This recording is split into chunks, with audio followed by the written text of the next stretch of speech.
Ele tá na minha sala de preguiça. Ô, Paulo. Diga aí. Pessoal, agora vai então, na aula de hoje vamos falar sobre George Washington. Foi presidente dos Estados Unidos, é considerado o Founding Fathers, um dos Founding Fathers, ou seja, um dos fundadores, dos pais fundadores dos Estados Unidos. Ele viveu de 1732 a 1799, portanto, no século XVIII, na época do iluminismo. Na Europa, nos Estados Unidos, estava acontecendo a sua independência. No dia 4 de julho de 1736 acontece a independência dos Estados Unidos. E quem participou desse processo da Guerra de Independência foi o George Washington como comandante supremo do Exército Continental na Guerra de Independência norte-americana, dos Estados Unidos da América. Então, ele é um dos pais fundadores dos Estados Unidos da América e um dos primeiros presidentes do país. Mas assim, na verdade foi ele que declarou a independência, né? Sim, ele participa do processo, ele era o chefe do exército, então ele está ali, ele é um dos pais fundadores teóricos e também um dos pais fundadores do processo revolucionário de liderança, né? Um grande líder. Então ele não era afiliado a nenhum partido político, nem republicano, nem democrata, nem qualquer outro. Ele, na verdade, tentava manter a independência. Ele tinha muito medo dessa divisão partidária. Isso criava um faccionismo e dividia a nação norte-americana. E ele pregava a união dos estados norte-americanos, lembrando que depois da Revolução, os Estados Unidos vai passar por uma guerra de secessão, uma tentativa dos estados do Sul de se separar dos estados do Norte. Os estados do Norte queriam o fim da escravidão e o Sul queria o fim da escravidão. Então tinha alguns atritos ali, alguns problemas. O fundo era prioritariamente... tinha como base a sua economia a agricultura, enquanto o Norte já estava num processo mais avançado de industrialização, de comércio, de desenvolvimento capitalista. Né? Então ele não era afiliado a nenhum partido político, ele opunha-se à divisão causada por essas políticas partidárias, ele era contra isso, porque segundo isso causava um faccionismo, né?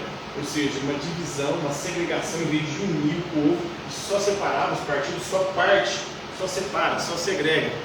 Durante seus 2 mandatos, ele foi presidente por 2 mandatos dos Estados Unidos, ele propôs medidas voltadas à unificação do país. O país se unificar e não se separar. Não se separar de forma partidária, né? Como uma república. Então ele queria juntar só todo mundo, ficar todo mundo junto. Isso. Na época ainda eram 13 colônias, né? Que era do litoral ali, leste, né?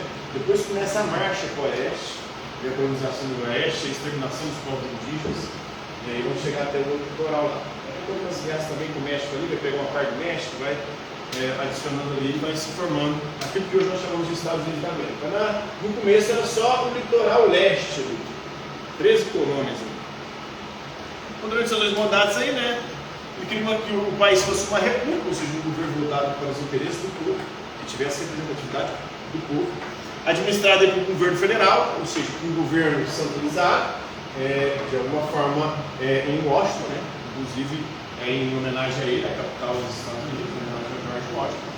Né? Tinha uma capital, um governo centralizado ali, mas com autonomia para os estados. Foi o que se chama dos Estados Unidos. Lá é o verdadeiro federalismo. Cada estado norte-americano tem liberdade e independência de fazer suas próprias leis. Aqui no Brasil não existe praticamente isso.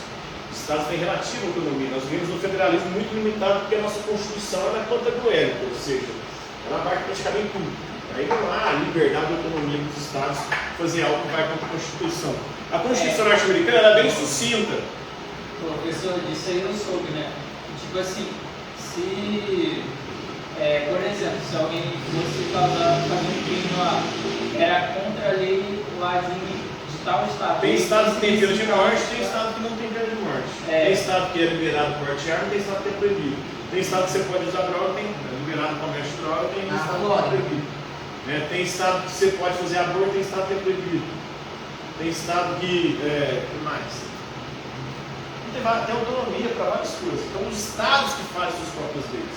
A Constituição Federal é bem resumida, só alguns princípios, algumas emendas. E, sendo ferindo aqueles princípios da Constituição, você pode fazer, cada estado ter a autonomia de fazer suas próprias leis. Aqui no Brasil não, aqui no Brasil tudo isso está na Constituição, aborto, armas, tudo funciona em todo o território. Pena de morte, está tudo lá na Constituição, então os estados não têm liberdade de poder legislar sobre isso. Além de promover ali o senso de nacionalismo, de amor à pátria, deu passos práticos aí para o aumento da propriedade, da prosperidade também da República, o enriquecimento dos Estados Unidos.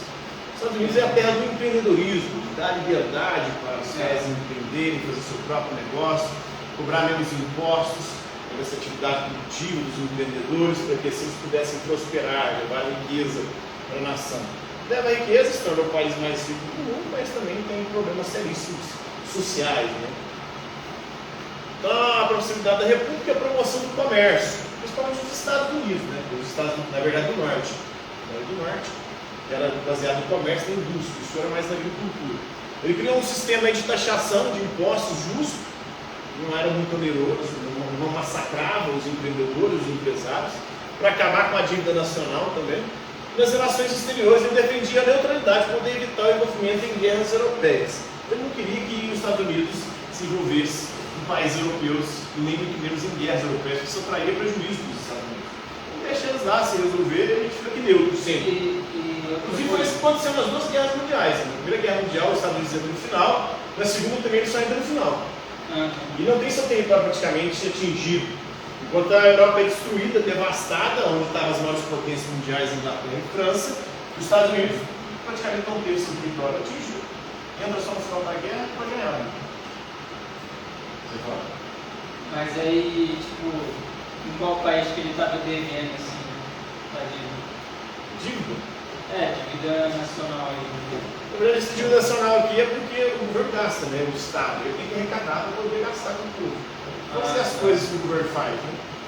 Se bem que os Estados Unidos é bem limitado nisso, né? Tem hospital, ruas, amigos, né?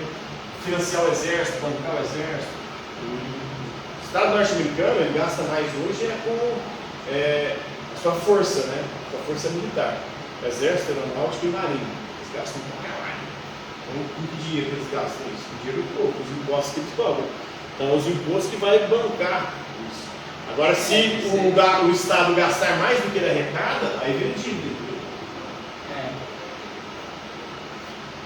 Muitas dessas convenções do governo dos Estados Unidos da América, aí, como o discurso inaugural e a presidência de 2 mandatos, foram estabelecidos por George Washington. Né? Se hoje tem essa possibilidade de governar por 2 mandatos, é graças a ele aí. E várias outras convenções. Por isso ele é considerado um dos founding fathers, um dos pais fundadores dos Estados Unidos da América, um dos principais representantes aí da filosofia política norte-americana.